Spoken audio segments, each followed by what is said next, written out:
Halo semuanya and welcome back to my channel. Pada video hari ini, saya akan memberikan impresi pertama saya terhadap MacBook Pro 14 inch terbaru, yaitu MacBook Pro yang dijajali dengan prosesor M1 Pro terbaru dari Apple.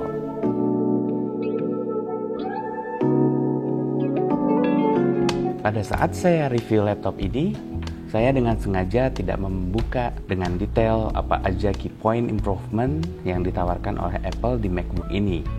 Saya akan secara murni merasakan sensasinya tanpa terpengaruh oleh angka-angka spesifikasi detail dari Apple. Impresi pertama saya datang dari model dari laptop ini. Begitu melihat tampilan laptop ini, langsung mengingatkan saya pada MacBook yang keluar di 15 tahun yang lalu, yaitu first generation polycarbonate MacBook. Proporsi tebal antara bagian mesin dan layarnya sangat mirip. Memang di model yang baru ini secara total lebih tipis, tetapi ya bentuknya agak mirip-mirip sih. Lalu kalau kita lihat dari charger, terutama MagSafe-nya juga mirip. Ujung yang menempel ke laptop itu dia berbentuk kotak, tidak berbentuk panjang seperti di MagSafe generasi kedua. Untuk portnya, saya suka sekali, kembali lengkap. Lalu impresi kedua ketika laptop ini dinyalakan adalah soundnya. Suara chime-nya terasa lebih ngebas dan lebih warm dibandingkan versi sebelumnya. Dan ketika kita pakai untuk menonton video SDR dari YouTube, baru sekali ini saya mendengar sound seajaib ini dari sebuah laptop yang begitu compact. Suaranya seperti tidak keluar dari grill di samping dari laptop ini, akan tetapi terdengar seperti speakernya itu ada di sebelah sini dari sisi laptop. Bassnya juga luar biasa mantap, bisa sangat rendah sekali frekuensi suaranya, apalagi ketika kita coba konten di Apple TV Plus yang mendukung Dolby Atmos. Suaranya seperti menggunakan Bluetooth speaker. Begitu saya cek di spek detailnya, ternyata speaker di laptop ini terdapat 6 buah yang berupa high fidelity speaker dengan force cancelling woofers. Dan ternyata dia juga bisa mendukung spatial audio. Walaupun selama saya coba, saya belum bisa merasakan spatial audionya seperti ketika menggunakan AirPods Pro. Lalu impresi selanjutnya adalah tentu saja datang dari layar MacBook Pro ini. Kesan pertama adalah wow, layarnya itu terlihat seperti iPad Pro. Pixelnya rapat sekali dan warnanya sangat vivid. Begitu masuk ke konten SDR, hitamnya itu sangat dalam sekali dan kontras rasionya ke bagian terangnya sangat jauh sekali. Dan untuk notes, bagi saya sangat tidak mengganggu ketika melihat konten, karena by nature dia ada di posisi menu bar atas. Dan kita menganggap bagian notes ini bukanlah bagian dari konten, jadi tidak begitu mengganggu. Paling yang agak sedikit mengganjal adalah mouse-nya itu bisa lenyap tersembunyi di belakang notes. Itu aja sih palingan yang menurut saya agak membuat mengganggu dari notes-nya, tapi secara umum tidak mengganggu sama sekali. Lalu kembali saya cek dengan text spec-nya. Ternyata layar MacBook Pro ini menggunakan Liquid Retina XDR display. Layar yang sama dengan Pro Display XDR Apple yang harganya itu sekitar 90 jutaan lebih. Wow ya. Terangnya itu bisa mencapai 1600 nits dibandingkan layar di MacBook sebelumnya itu cuma 500 nits. Dia menggunakan mini LED sehingga bisa mencapai kontras yang luar biasa indah. Mirip dengan OLED display, tetapi dengan ketajaman gambar yang benar-benar luar biasa. Resolusinya juga ternyata hampir sama dengan MacBook Pro 16 inch. Jadi ini 14 inch tapi hampir sama dengan MacBook Pro 16 inch yang tahun 2019. Bahkan untuk lebarnya, dia memiliki lebih banyak pixel dibandingkan MacBook Pro 16 inch yang 2019. Dan ternyata dia juga sudah promotion. Dia bisa support 24 Hz sampai 120 Hz. Itu dia auto switching. Untuk fitur ini sebenarnya di mata saya nggak terlalu kerasa ya.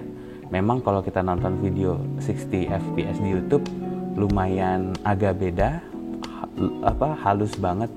Tapi secara umum ya nggak saya nggak bisa ngerasain 120 Hz-nya itu benar-benar smooth banget. Ya biasa aja sih, kayak kita main HP aja. Lalu yang selanjutnya adalah mengenai performance dari laptop ini. Untuk hal yang ini saya geleng-geleng kepala.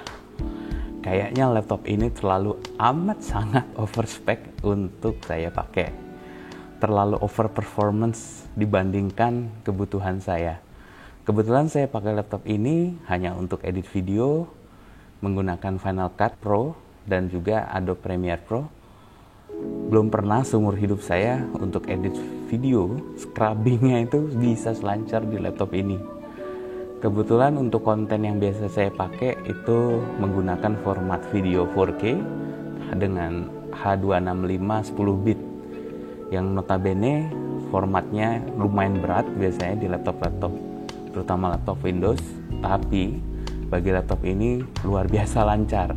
Dari proses editing sampai dengan rendering dengan output di 4K H264, laptop sama sekali tidak panas, hanya anget-anget aja. Bahkan fan-nya itu nggak nyala sama sekali pada saat render. Ditambah lagi, baterainya itu cuma berkurang sekian persen saja setelah kita edit dan render. Kalau dibandingkan dengan laptop Lenovo Legion yang biasa saya pakai untuk melakukan pekerjaan yang sama, belum sampai rendering, baterainya itu sudah mati. Selanjutnya untuk ecosystem experience, untuk penggunaan sidecar itu berjalan dengan mulus. Cuma yang agak unik, kalau kita pakai AirPods Pro, suaranya itu nggak tahu kenapa tidak semantap kalau kita pakai iPhone. Spasial audionya juga nggak semantap kalau kita dengerin dengan iPhone. Jadi tidak terlalu terasa seperti di teater. Kalau di iPhone itu lebih kerasa seperti di teater. Untuk perpindahan antar device dari AirPods Pro juga terasa sangat seamless. Tidak ada kendala, bekerja sebagaimana mestinya. Tiada gading yang tak retak. Selama kurang lebih 2 minggu saya pakai laptop ini, ada beberapa kekurangan yang masih saya rasakan. Kekurangan yang pertama adalah ports-nya. Walaupun Apple kembali menghadirkan SD card slot dan HDMI port, tetapi sayangnya tidak ada port USB Type-A di laptop ini. Padahal sebenarnya saat ini mostly semua perangkat produksi masih banyak yang menggunakan USB Type-A. Mulai dari yang simple aja deh, keyboard, piano keyboard MIDI controller itu masih pakai USB Type-A. Mixer recording yang biasa saya pakai Yamaha Audiogram, dia masih pakai USB-A. Mouse dan keyboard juga mostly masih pakai USB-A. Dan dari semua perangkat yang saya punya, hanya satu yang sudah pakai USB Type-C, Shure SM7B ini. Lainnya itu semua masih pakai USB Type-A. Lalu kekurangan yang selanjutnya adalah harganya. Kalau ini sebenarnya relatif ya, tapi menurut saya harganya cukup mahal, sekitar $2.000 atau 34 juta rupiah untuk model dengan spek terendahnya. Jadi kesimpulannya, MacBook ini worth it nggak sih kalau dibandingkan dengan laptop seharga separuhnya?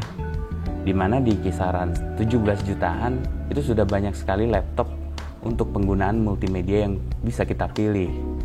Bahkan untuk laptop Windows itu bisa kita pakai untuk multimedia plus untuk gaming.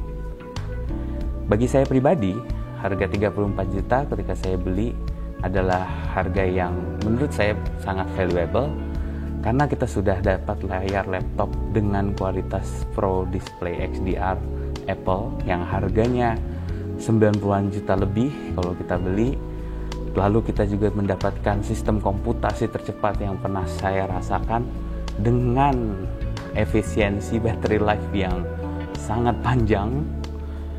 Tidak ada satupun laptop Windows di harga yang sama dengan seringkas ini dan sekencang ini bisa nyala selama laptop MacBook Pro 14 inch yang baru ini. Terima kasih banyak sudah menonton video saya. klik like apabila Anda menganggap video ini bermanfaat, tinggalkan komen apabila ada pertanyaan, dan klik subscribe untuk mendapatkan update video dari saya selanjutnya. Bye-bye.